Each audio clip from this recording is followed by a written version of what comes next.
Early this morning, the United States Senate, as you all know, voted overwhelmingly by a margin of 70 to 29 to move forward with the bipartisan national security bill. Now it moves to the House. And I urge Speaker Johnson to bring it to the floor immediately. There's no question that if the Senate bill was put on the floor in the House of Representatives, it would pass. It would pass. And the Speaker knows that.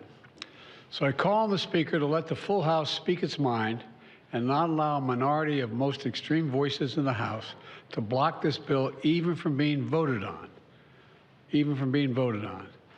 This is a critical act for the House to move.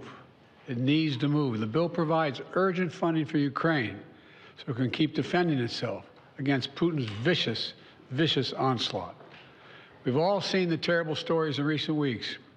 Ukrainian soldiers out of artillery shells, Ukrainian units rationing rounds of ammunition to defend themselves, Ukrainian families worried that the next Russian strike will permanently plunge them into darkness or worse.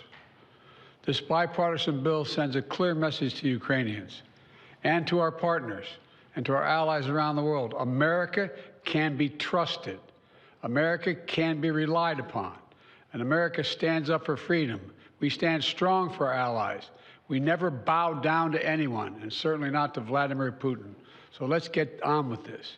Remember, the United States pulled together a coalition of nearly 50 nations to support Ukraine. We unified NATO, expanded it. We can't walk away now. That's what Putin's betting on. He just flatly said that. Supporting this bill is standing up to Putin. Opposing it is playing into Putin's hands. As I've said before, the stakes in this fight extend far beyond Ukraine. If we don't stop Putin's appetite for power and control in Ukraine, he won't limit himself just to Ukraine. And the cost for America and our allies and partners are going to rise. For Republicans in Congress who think they can oppose funding for Ukraine and not be held accountable, history is watching. History is watching.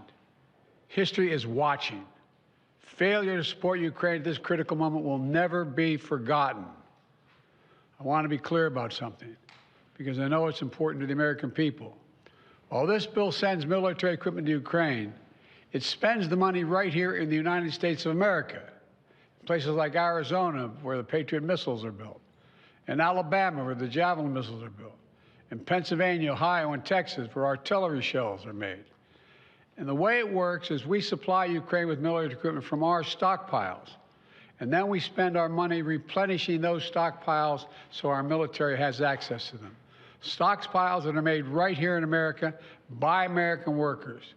That not only supports American jobs and American communities, it allows us to invest in maintaining and strengthening our own defense manufacturing capacity. Look, this bill meets our national security priorities in the Middle East as well. It includes greater support for our troops serving in the region, who continue to defend against militia attacks backed by Iran. It also provides Israel with what it needs to protect its people against a terrorist group like Hamas and Hezbollah and others. And it will provide life-saving humanitarian aid to the Palestinian people, who desperately need food, water, and shelter. They need help.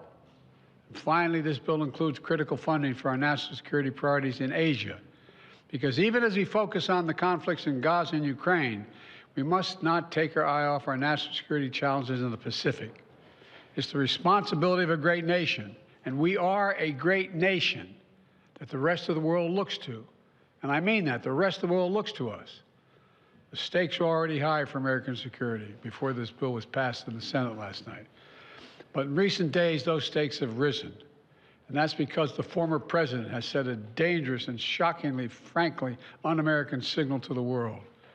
Just a few days ago, Trump gave an invitation to Putin to invade some of our allies, NATO allies. He said if an ally didn't spend enough money on defense, he would encourage Russia to, quote, do whatever the hell they want, end of quote. Can you imagine a former president of the United States saying that? The whole world heard it. The worst thing is he means it. No other president in our history has ever bowed down to a Russian dictator. Well, let me say this as clearly as I can. I never will. For God's sake, it's dumb, it's shameful, it's dangerous, it's un-American. When America gives its word, it means something. When we make a commitment, we keep it. And NATO is a sacred commitment. Donald Trump looks at this as if it's a burden. When he looks at NATO, he doesn't see the alliance that protects America and the world. He sees a protection racket.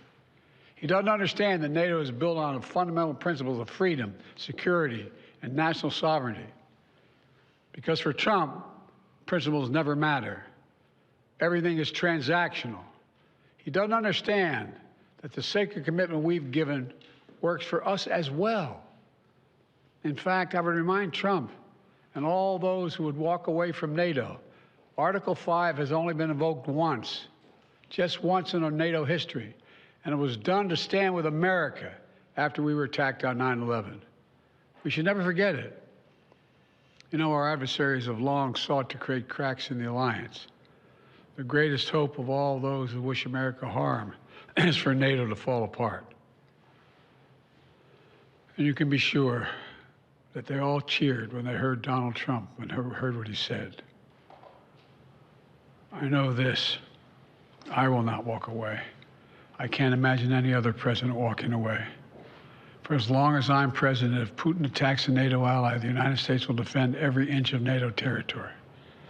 Let me close with this. You've heard me say this before.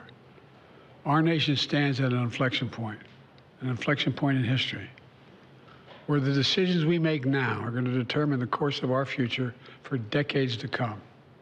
This is one of those moments. And I say to the House members, House Republicans, you got to decide. Are you going to stand up for freedom? Or are you going to side with terror and tyranny? You're going to stand with Ukraine, you're going to stand with Putin. Will we stand with America or with Trump? Republicans and Democrats in the Senate came together to send a message of unity to the world. It's time for the House Republicans to do the same thing, to pass this bill immediately, to stand for decency, stand for democracy, to stand up to a so-called leader hell-bent on weakening American security. And I mean it sincerely. History is watching. History is watching. In moments like this, we have to remember who we are. We're the United States of America. The world is looking to us. There's nothing beyond our capacity when we act together. In this case, acting together includes acting with our NATO allies. God bless you all. May God protect our speakers, and I promise I'll come back and answer questions later. Thank you.